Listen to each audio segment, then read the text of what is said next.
Good afternoon, YTPC, Warwickshire Piper here. How you all doing? Hope everybody's okay and keeping safe. Right, a few weeks ago I was nominated by Chris Morley, Bingham Briar, to do a 3-pipe challenge. Now I'm sure everybody else has done theirs long ago. As always, I'm like the cow's tail, I'm always behind. But I'm going to do it anyway, better late than never. Right, the 3-pipe categories were a pipe that you smoke every day, a special pipe, and a pipe that surprises you. I'll be perfectly honest, this was an absolute nightmare for me to narrow it down as best I could. Certainly impossible to narrow it down to one pipe, so I've gone for 2 from each category. The first one, a favourite pipe, or a pipe that you smoke every day, was probably the most difficult out of the lot, and I've generalised mostly here. Basically, the pipes that I would smoke every day are probably, or pipes that I would pick up more often than not, are probably Peterson. I've got a pretty reasonable Peterson collection, and it could be anything from a 305 system to a Kinsale Lestrade, big lump of a pipe, and also another favourite Kinsale. I think this is an XL22. Can't see. But yeah, I do tend to pick a peat up more often than not, to be honest. I mean, obviously, when you've got a fairly extensive pipe collection, like quite a few of us will have, you do tend to pick up different pipes all the time. I try to smoke where possible 2, maybe even 3 pipes a day. So I'll have a morning pipe, an afternoon pipe, and an evening pipe. If I go out somewhere for the day, I'll take a pipe case with certainly 2 pipes, maybe 3 in it. It just keeps a bit of variation going. But as a rule of thumb, my daily pipes, maybe 7 or 8 times out of 10 will be a Peterson of some sort or another. Before I crack on to the next one, I'm just going to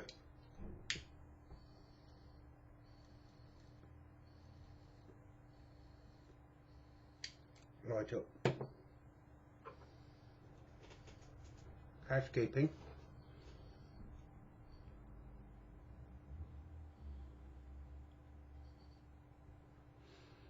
Lovely, a sporty business.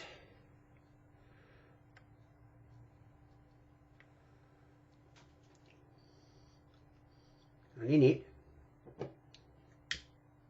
you've got to be in it to win it. I'm smoking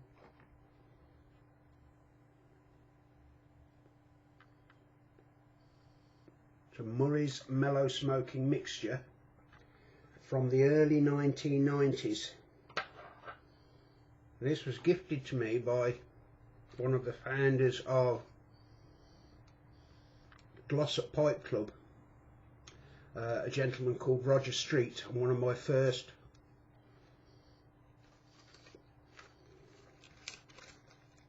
visits over there. Look at the age on that. Look, absolutely gorgeous.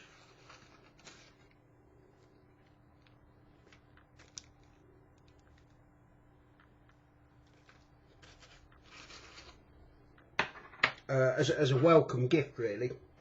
Although Roger couldn't remember its exact year, its exact age, it's probably, he reckons it was sort of early to mid 90s. So that's you know, that's certainly a good age.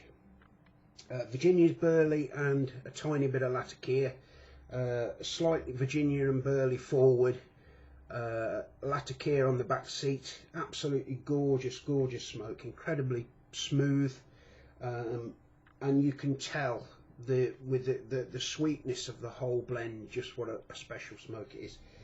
Sadly no longer made, surprise surprise, but I'm just so glad that through Roger's generosity, God rest his soul, that I got to enjoy it. Okay.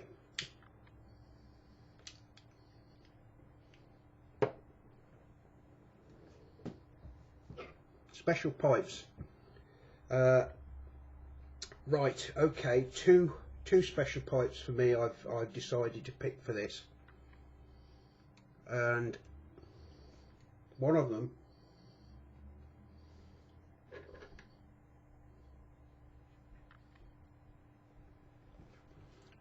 is a rare Peterson, again, Peterson pickaxe. It's an 01. I'm trying to get it to focus on the rustication. It won't either.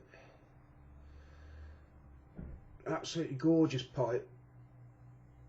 Hails from the late 1940s and 50s. And when it came to me, it was a very lucky eBay find. It was in a bit of a state, so I sent it to one of our talented UK pipe restorers. This is before I actually started restoring my own stuff. A guy called Dan Lane, really talented guy, to clean up. Now, I've only ever seen two of these before.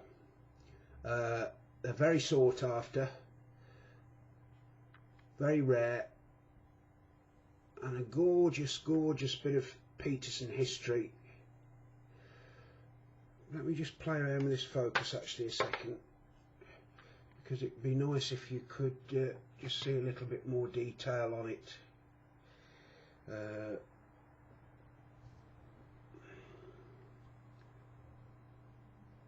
There we go. As you can see, it's in stonking condition, really good condition.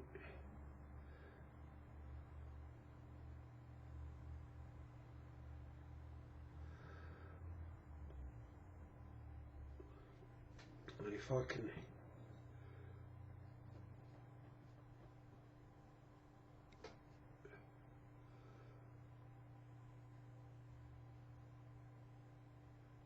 you can just make it the Peterson's logo underneath. Yeah, so anyway, I sent it off to Dan to be fettled up. He sent it back. I was absolutely chuffed to bits with it, and within an hour of me posting it on the various Facebook forums that I'm in, I'd had 4 people that wanted to buy it off me. Upwards, well over $100 I was offered on from one guy, so it obviously generated a lot of interest. So yeah, very special pipe for me. Really lucky to own it, and as I say, really pleased that Dan did such a wonderful job on the refurb. My second pipe, second special pipe, is the Pipe Club of London 50th anniversary Mastro de Briar, which is this lovely pipe. I'm just gonna turn the macro on again so you can see some of this detailing.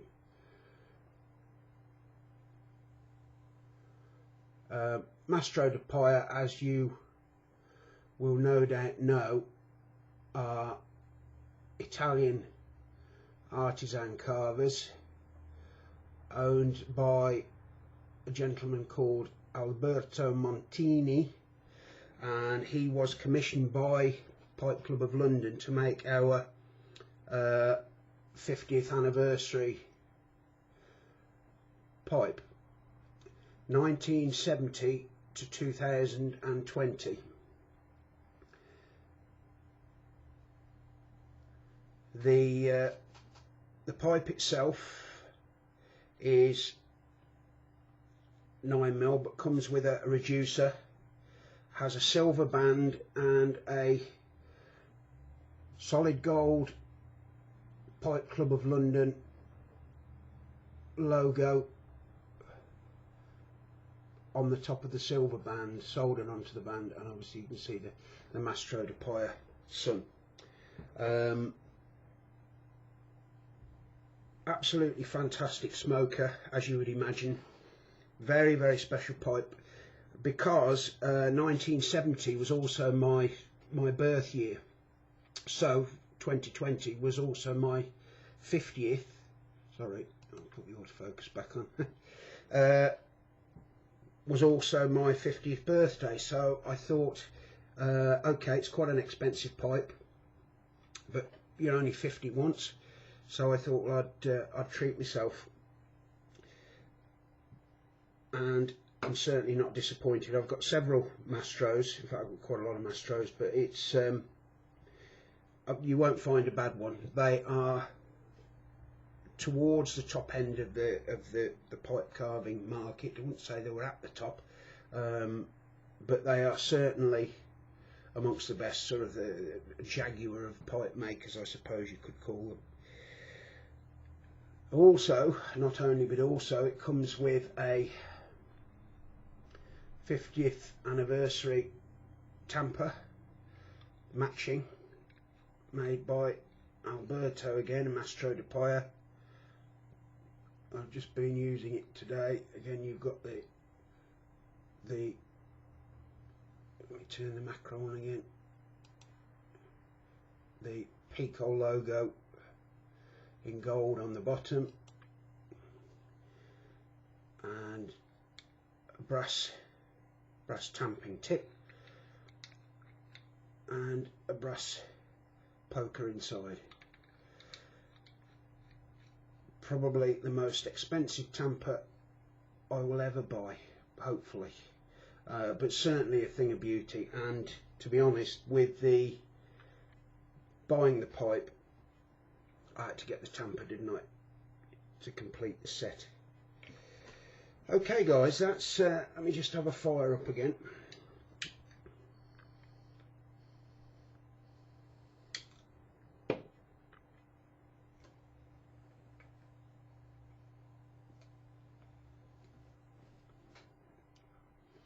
This is an absolutely fantastic blend. It's a bit like me, it gets better with age. Last category, pipes that surprised me. Again, it was another difficult one, because I thought, well, how do we interpret this? How does a pipe actually surprise you? In its smokability, maybe, in its appearance. So what I decided to do, the first time I ever bought a corn cob, this is a Cornell and Deal, by the way, I was blown away by how good a smoker it actually was. Now, corn cobs are very much a Marmite pipe in pipe smoking circles. A lot of people hate them, a lot of people love them. I like them. I think they're great pipes, affordable, that's the most important thing, and there's certainly a place for them in our pipe smoking history. Wonderful pipes for trying out new blends, also smoking blends that are likely to ghost.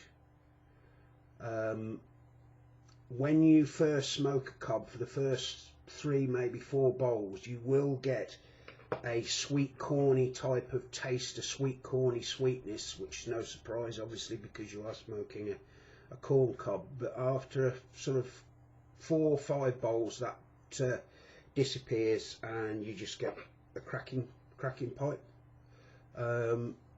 It's a great smoker. It looks good. It's a point of interest if you smoke it when you're out and about. People will often mention it and want to know what it is.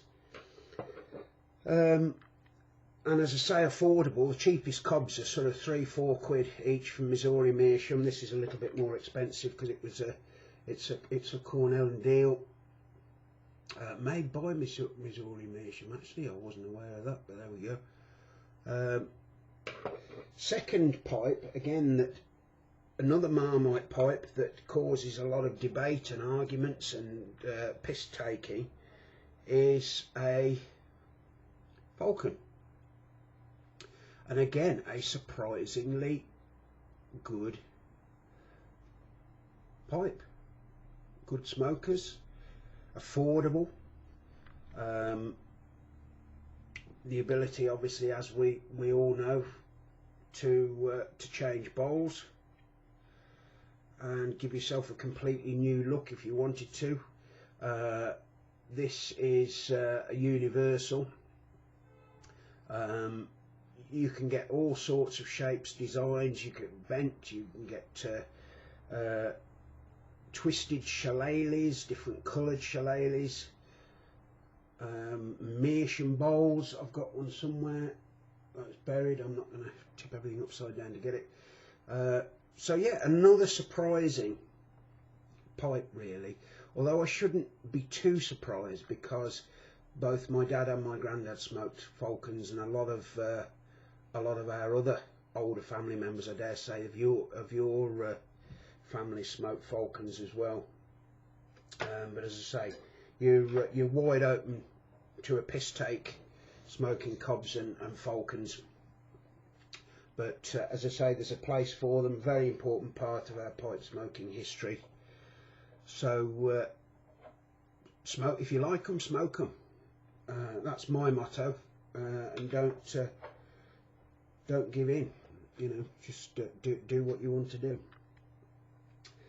Okay, guys, there we go.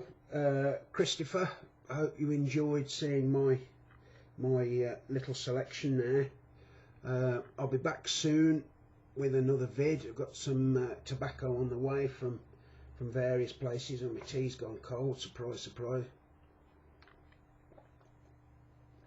And I've been doing too much talking and not enough smoking. So what I'll do, I will leave you with that. Hope everybody's well. As I say, look after yourselves, and I look forward to seeing you all very soon. Cheers, guys. I'll be back.